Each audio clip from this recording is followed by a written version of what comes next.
This podcast is a quest for well-being, a quest for a meaningful life through the exploration of fundamental truth.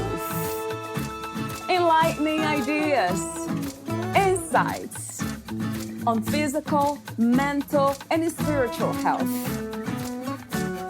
The inspiration is love. The aspiration is to awaken new ways of thinking that can lead us to a new way of being well. Welcome to Body, Mind, and Soul Healing Conversations.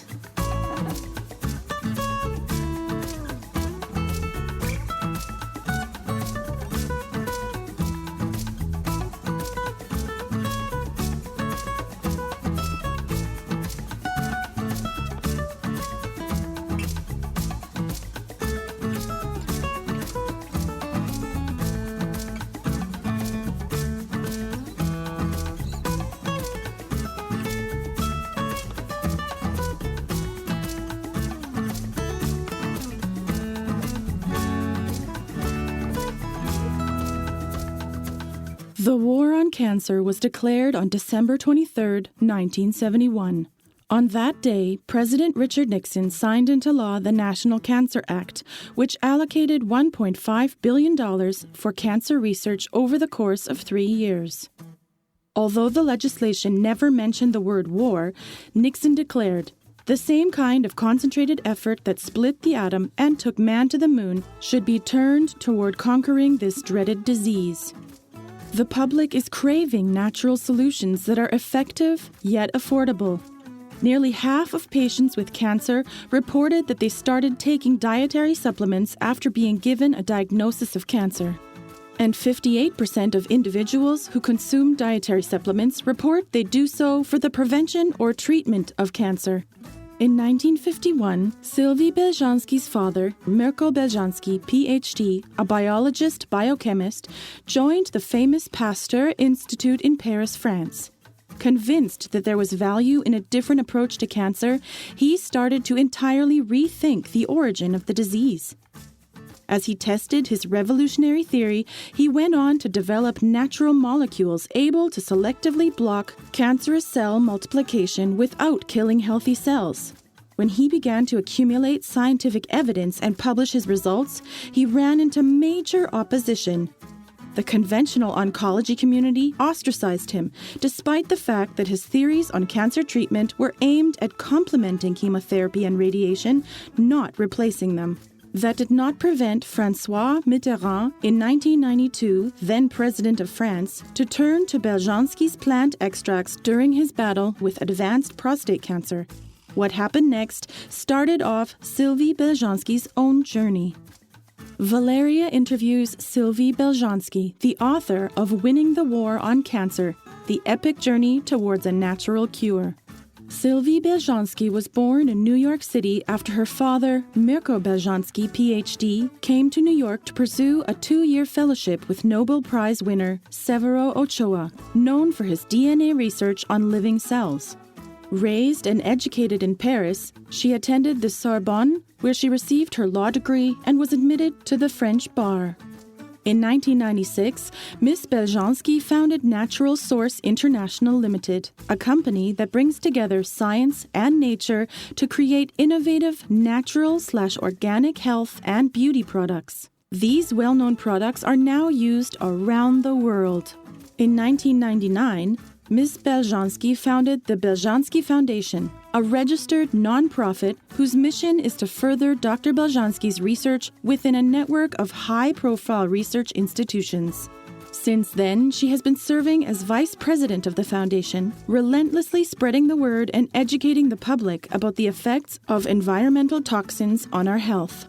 Ms. Beljanski is a sought-after speaker at health and wellness conferences globally, where she has educated thousands of people about the importance of detoxification as a defense against harmful toxins that can cause serious disease and infections.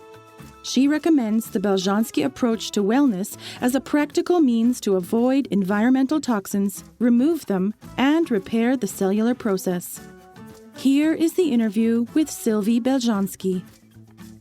In your own words, who is Sylvie Beljanski? What a loaded question. I'm over 60, so it has been a long life and going through a lot of things. Ups and downs which in the end make who we are. I started being a lawyer, and I became not by choice, but because of conviction. I became CEO of a company, and then I became a health advocate. And I guess I am somebody who is following her conviction. I think that's what would define me more than anything else. I don't bend to rules if I find them stupid. I would rather rewrite my own rules. But it's a sense of fairness, sense of equality that made me choose to go to law school, and I think is a directing ingredient of my life. Yeah, I love that. And you mentioned in your book, finding your voice. Yeah, that is so important in life, right? So I have a few warm-up questions before we talk about the topics in your book. Winning the War on Cancer, the epic journey towards a natural cure. So my first warm-up question is, what is life to you, Sylvie? Life is flow. Life is something that it's a journey, and you have to be proud of the journey. That's, for me, that's the most important. It's not so much what you achieve, actually. It's not so much what you amass. It's not what you get. It's not official recognition. What matters is to be proud of the journey. What do you think is the opposite of life? Probably, technically, it's death or non-existence. Yeah. What is the meaning of freedom to you? Freedom is, for me, it is the opportunity to focus on what is important to me and not being dependent on anything or anybody else. At this time, what do you think is the world's greatest need, and what is your vision for a new reality? I think the world now needs kind of reset. We have lost our ways, and we don't know really what is important to us now. Everything has become a highly political, and what is really important is lost to the benefit of petty politics. And we don't know what is important anymore to mankind and to build, to leave something to the next generation. Speaking of something important, what is love to you? Well, there are many ways to love. It depends who you love. I mean, you don't leave your parents like you love your spouse, like you love your pet. But what is common denominator is that you forget about yourself, you stop being selfish, and you put the other person's needs first. What is your understanding and idea of peace? Peace? It depends if you speak about peace for a person or country.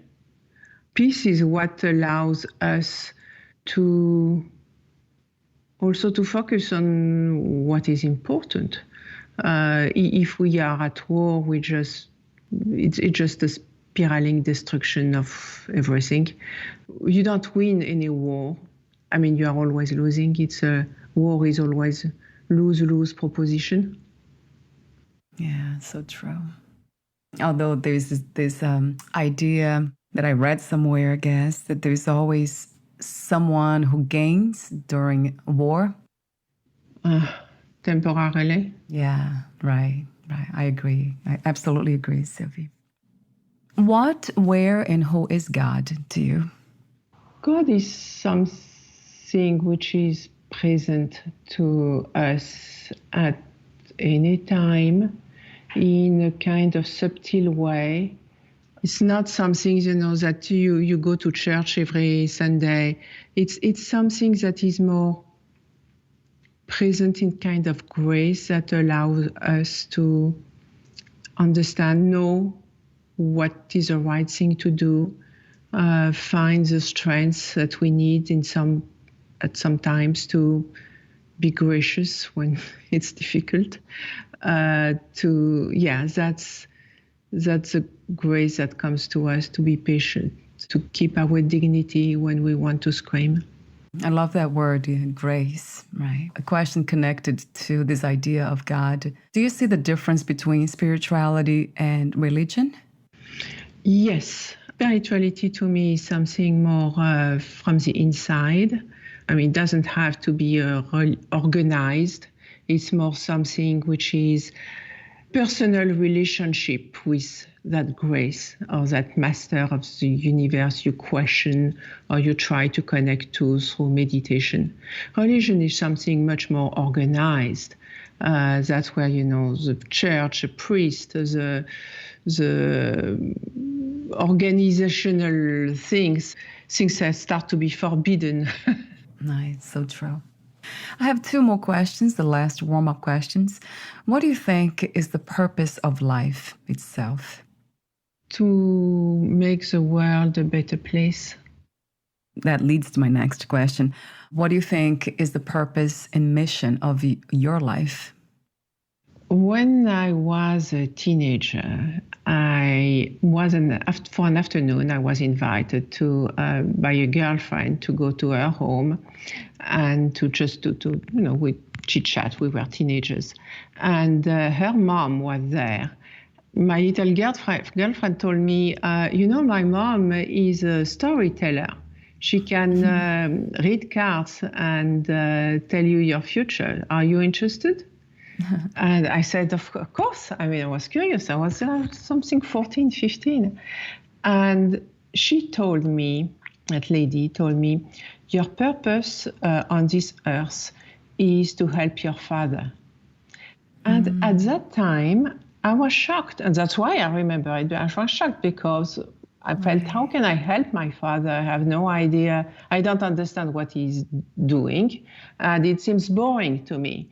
So I am definitely not going to do anything to help, a scientist at the Pasteur Institute in Paris. That's not of no interest to me, and I don't think he needs me anyway. But I remember that, and here I am. My father is no longer there, and I'm still carrying his legacy. So I think I have helped him beyond the grave. Wow. That's a very interesting, insightful story, that's for sure. So let's talk about your father's legacy and his contribution to humanity, as well as your own story, how you became part of it. So let's start with the book. What was the inspiration and intention of writing your book, Winning the War on Cancer? So I wrote the book just for the 20th anniversary of the passing of my father. It felt like a proper time to look back and see what has been achieved during those past 20 years. What happened and how did we get there from 20 years ago, everything was destroyed in France by the French government. And then 20 years later, there is this non-for-profit organization in New York with established partnerships with a number of academic institutions and scientific papers in peer-reviewed journals coming out, on a regular basis. I felt it was kind of extraordinary journey. I wanted to share that with a number of people. And I wanted also to inform them of this research and the results of this research. As long as it was just, my father's work and it had not been confirmed by other scientists, I felt it was too early to really communicate about it, because science is all about confirmation of the results. I really wanted to have this body of scientific confirmation and new recent American publications to share the story. The interview will have, I guess, two parts. One about the journey. Talk to me about the journey in discovering how you learned about your father's, Dr. Mirko Beljanski's, his discoveries, and how did you find your own voice? So I was a young lawyer working in a law firm here in New York. It was my first year in New York. I grew up in Paris. I felt a little bit lonely. You know, New York is not easy for everybody. I mean, at least the first year when you come from Europe. And I was calling my parents at home on a regular basis. And my father was passionate about his work. He was in his laboratory all the time. And on that day, it was October 9, 1996, I called my dad at the lab, and the telephone rings and rings and rings and rings. And I thought, that's strange, not like him, but I'm going to call my mom at home and see what's going on. And I call my mom, and I hear a voice like that. I said, Mom? And the voice says, you cannot speak to your mother. She's under house of arrest. So I say, I am a lawyer. I want to speak to my client. And so the officer gave me my mom for 2 minutes. And that's how I learned that she was, arrested. So I said, so what are the charges? And I mean, I learned there was a laundry list of things, about distribution of pharmaceutical products and things like that. And she had no lawyer because she said, oh, but we have not done nothing wrong. There is no need for a lawyer. No, what, no point to the expense. I said, okay, I understood that, it was going to fall on me to take care of them. So my first thing with, my legal background was to call some friends in New York, find a lawyer to represent them. And then beyond that, I wanted to understand what happened. So I started to look into the legal file.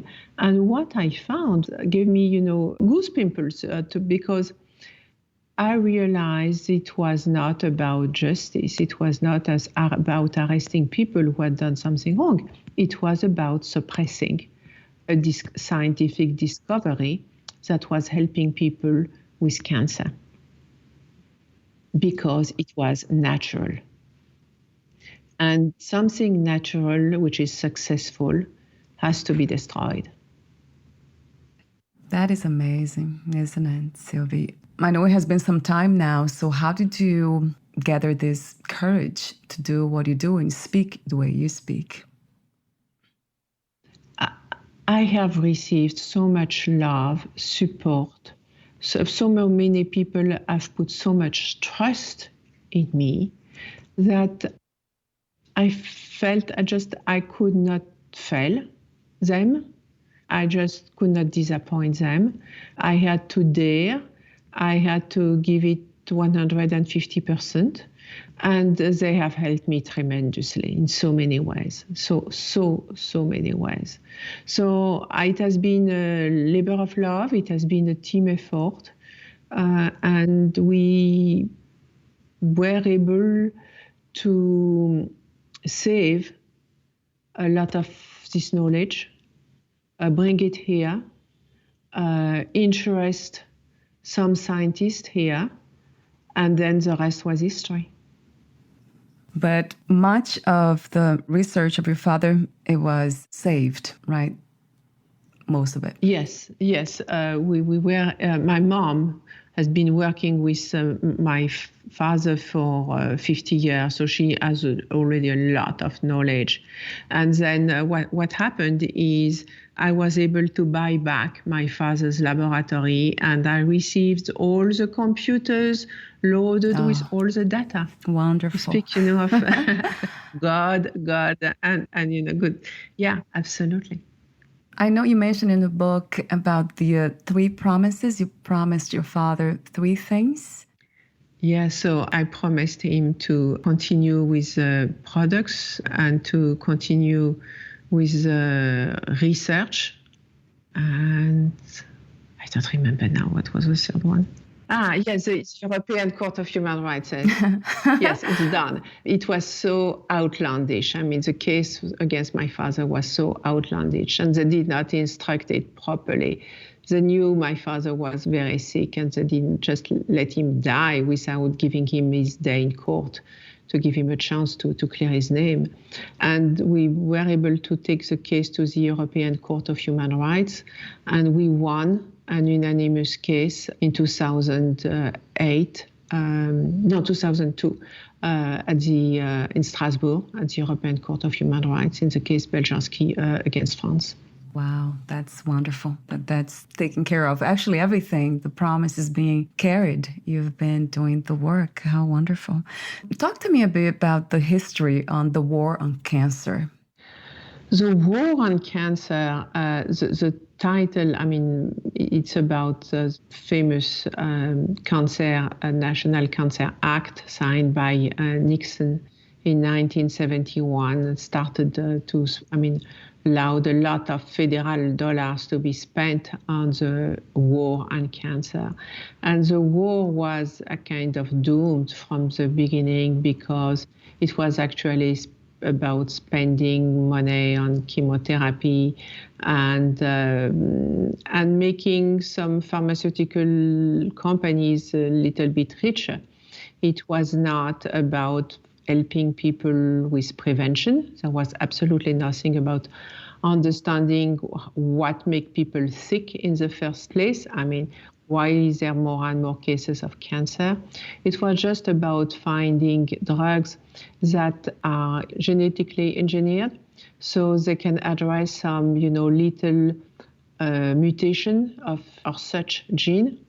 And that makes a drug new, therefore patentable, and therefore can bring a lot of money to pharmaceutical companies. But that's not really what is helping people. So that's why the subtitle of the book is The Epic Journey Towards a Natural Cure. Natural cure is not something that was envisioned as part of the official war on cancer, but doesn't mean that natural treatments are not helpful to us and are not exactly what we need. Right. As of today, the numbers of people dying, that are going to, dying of cancer is by millions around the world every year. I think it was 6 million in 2017. And not much is being done, especially if you compare with what is happening now with coronavirus, with a smaller number of people, and the world come to a halt. And you can wonder why, where is the economic equivalence here? So more people die actually from cancer than... Much more, yeah, absolutely. The first two causes of death are cancer and heart disease. And the coronavirus, it's tragic, but it's a very, very small number compared to those to the big killers. Right. I'll be asking you questions about the treatment, with the research that you carry and how we can do that. But before I get to that, let me ask you another question about, you just talked about prevention, which is so important to know why we are getting sick, why so many of us are becoming intoxicated. So my question is, how do you think this happened? How did the earth become so toxic? It has a lot to do with mankind, since the Industrial Revolution at the end of the 18th century, the number of chemicals that have been created has been astonishing, and released in the atmosphere without proper testing to see if there was a carcinogenic or mutagenic.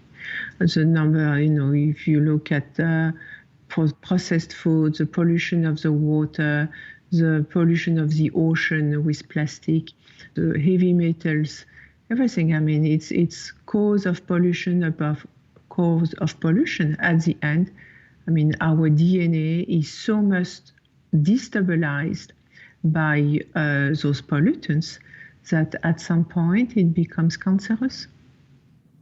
Wow. Do you think that back then, when they started with this whole idea, industrialization and all this revolution, were there alternatives to prevent this from happening, the toxicity, or they had no options really? I think at the very beginning, they did not know any better. They did not know that what would come next. They probably did not understood that they were polluting so much. They probably did not understood that it was cumulative. And then they become, when they start, the science at the time also was saying that cancer was only resulting from mutations, not from the environment. It is my father's generation who fought to make the link between pollution and cancer. But, people responsible for pollution did not want to pay for that. So they fought really hard the idea. And my father and other scientists of back of the 70s, 80s, were looked like, foolish buffoon to come up with those ideas of that environmental medicine did not mean anything at the time. But now we know that the environmental toxicity makes also the earth sick and makes us sick. That is interesting. So in a way, you're saying that they didn't intend to do this. It was not on purpose. Maybe they were trying to solve a problem and they created another one. And then they became defensive about it. Yeah, I'm sure that, at the beginning of the 19th century, everything, it was about progress. Industrialization was looked upon like progress. I mean, think of all the modernization in the household, for example, the fridge, a dishwasher, a washing machine. I mean, all those things were, because of electricity. Yay! Right. Oh, God. That was a good thing.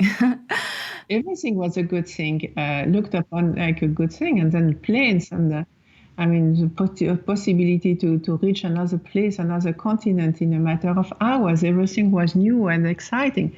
How could they foresee that they were going to pollute the world to a point of almost no return? Right. Oh, wow. So speaking of that, hopefully there's something that we can do about it, which I know there's a lot of companies, a lot of initiatives on that, trying to make the earth cleaner. What do you think are the most effective way to reduce or perhaps eliminate environmental toxicity as source at this time? From a global point of view, at the level of the world, I think it's pretty difficult because it's about countries and mostly emerging countries which are polluting the most. It is the countries where they have less economic comfort, and therefore, if they feel that if they don't pollute, they are not going to catch up, with at the modern level of the other countries. But at the same time, now that they know that they are frantically polluting and that they are making their own population sick. Right. We need to find balance. So I'm wondering here, so what about what's happening now with the pandemic? Everything seems like I have heard, I'm not sure, that the earth now is actually breathing and it's becoming healthier somehow. Well, yes, the fact that there is less activity has helped to clear the skies above a number of cities. So the air is better. And satellites are able to catch those pictures of the less pollution of big cities because they have come to a halt. Obviously, as soon as it's going to buzz again with activity, we are going to get back to where it was. Yeah, so it's just a pause, but to have a perspective, perhaps, so it will make us think deeper and hopefully governments. At least it shows that it's reversible. But what is the price of reversing it? I mean, can we really lock down everybody forever? Right. Yes. Right. It goes back to that word balance. Maybe this is the time to reflect so we can come to some sort of agreement that has a balance component to it. Hopefully, right, Sylvie? Yeah. But it's so much, about economics. It's all so many things are about money. That's what it is a driving force. So nowadays, with oil being cheaper, people say that the green energy is not going to be so attractive. Yeah, it might take even deeper reflection. Starts with us anyway. Like, what are you doing? What I'm doing? We have to begin with ourselves, and then perhaps one by one, we can make a difference by changing our own way of thinking in living. That's definitely what I'm trying to do with the Beljanski Foundation, being able to take my father's work and with partnerships with a number of American institutions, shows that there are some natural compounds that are able to help people by destroying cancer cells at every stage. Precancerous cells, cancerous cells, advanced cancer cells that do not respond to chemotherapy, and even metastatic cells that do not respond to hormonotherapy, that is working on different kind of cancer. I mean, we worked at Columbia University with prostate cancer, at Kansas University with ovarian or pancreatic cancer. I mean, we show that, we have the possibility to help ourselves and turn to things which are natural, which are scientifically documented, and can make a difference, be highly beneficial without toxicity and without side effects. Oh, wow. I love that. So let's talk about the researches and the products and everything that has to do with the Beljanski approach to wellness. And also it's a holistic philosophy, which I absolutely love. So would that also be applied to prevention? Absolutely, because it is the same approach, whatever the stage is.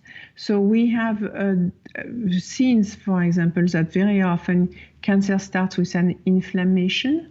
So we had some studies also showing how some plant extracts are able to have an anti-inflammatory benefit, and then the same plant extract as an anti-cancer benefit, because it all starts with a kind of destabilization of the DNA, which results from the fact that the DNA is subjected to environmental toxins that modify the DNA.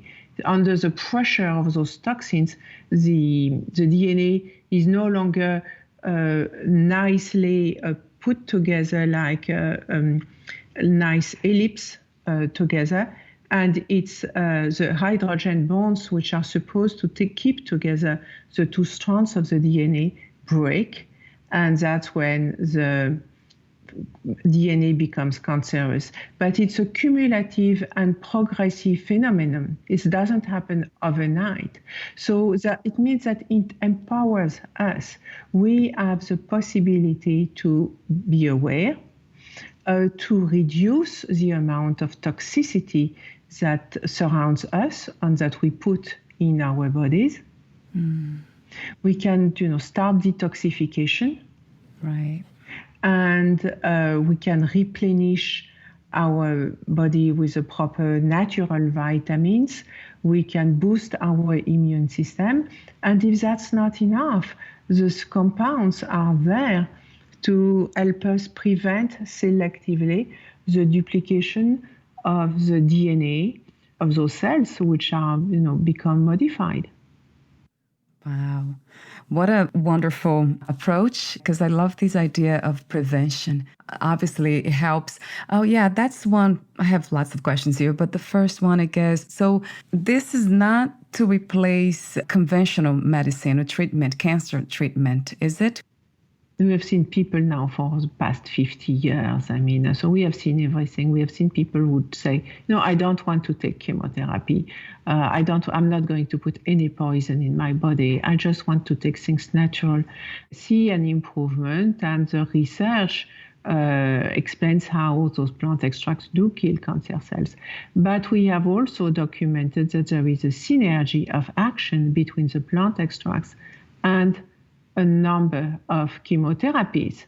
And we have seen people who say, I want to everything I can put on my side to kill this beast.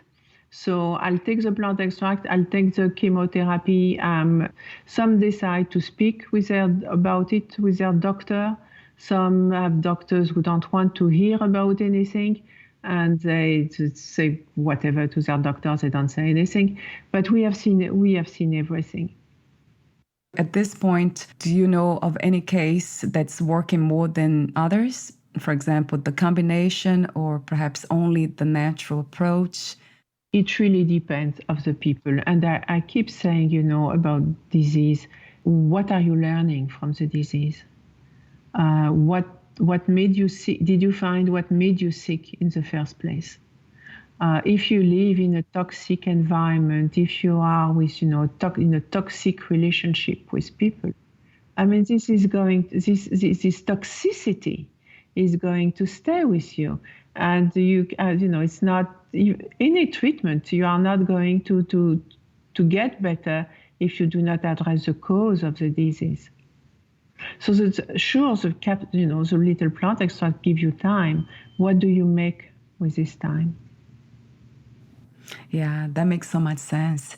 And then, wow, that's interesting that you mentioned even emotional toxicity. It's very important because emotions develop in us, some chemicals. And that's how the chemicals, start physical reactions. They're just like a foreign body. The same way, right, Sylvie? Yeah, the result is about the same. I mean, under high stress developed, some hormones and the blood pressure and things like that, and just and destroy our immune system. Yeah, wow. And then you spoke of reducing toxicity around us. How do we do that in our own homes? Well, it has, a lot to do with the cleaning products. Nowadays, we speak a lot of cleaning products. So cleaning products that you are choosing, to use. Choose as much as possible natural products once again, and things which, have synthetic fumes that can, be irritant for your skin, your lungs, and everything. It is about the cosmetics that you are using, the skincare also. It looks, like golden, nice little boxes, luxury lines, and so on. But actually, it is mass market, which has to be filled of preservative to be available all around the world, and not in fridge. So, I mean, we can see how, those creams in plastic jars very often have to remain looking fresh for 2 or 3 years. So it means they are filled with parabens and other things. And there are some studies showing that in cancer tumor, for example, you find parabens. Where are they coming from? Well, because they are absorbed by the skin. Our skin is our largest organ of absorption. So, what we are using, putting on our skin, the leads, the cadmium, which are, in lipstick and things like that, it's unfortunate, but you have to choose carefully the brand that you want to use. And then eating, drinking organic. We see a lot of pancreatic cancer nowadays. There is a huge increase of pancreatic cancer That probably has to do with what, something is sprayed on our food or on the wine, on the grapes. That's possible. We don't know. But it's really important to eat and drink organic.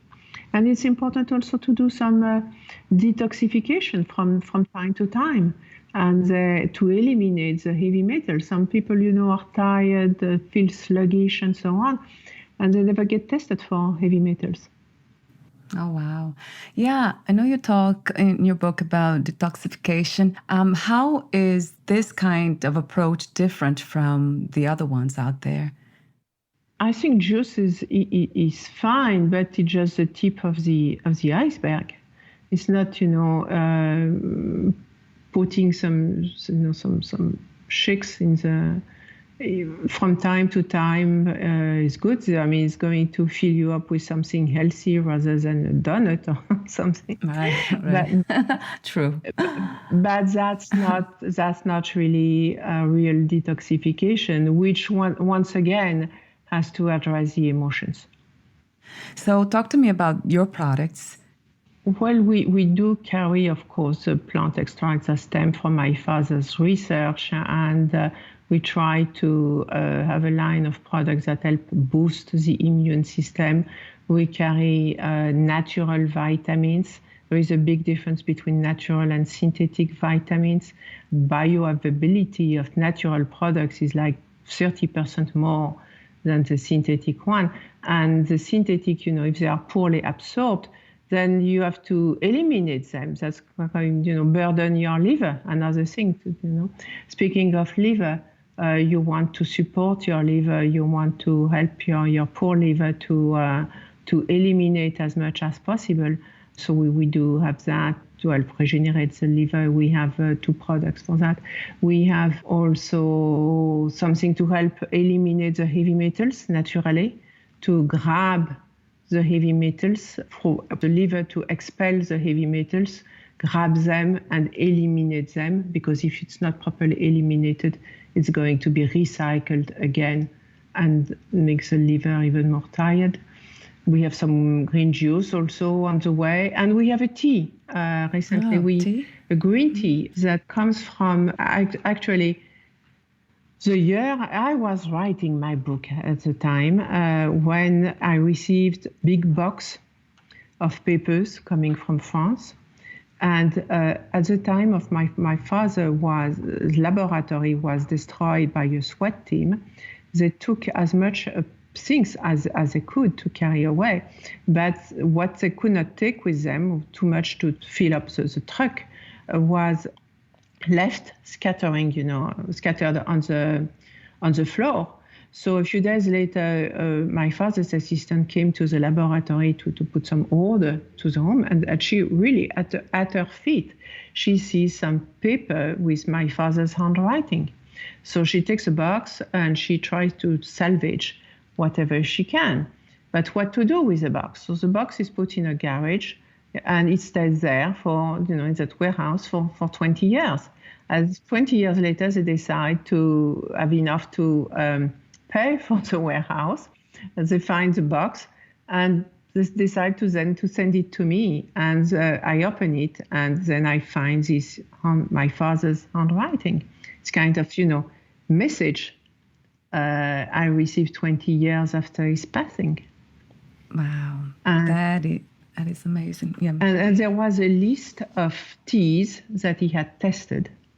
And next to 4 of them, it's written, very, very anti-C. Like anti-C, it can be only mean anti-cancer. So, but what does it mean, very, very? It's a little bit, it is very, very subjective. So we decided to send to Kansas University Medical Center a little mix of those teas that my father had mentioned, and some Lipton, some Bigelow, some Kusmi, and we asked them to compare on breast cancer cells. And it turns out that all teas, all green teas, have some anti-cancer properties, but some are much more efficient than others. And then we wanted to see if those tea, just like the other products that my father had discovered, are they going to work on different kinds of cancer cells? So we took again the same blend of teas and we tested that against bladder cancer, liver cancer, and melanoma cancer. And we have very nice results. So that's I'm very proud of that.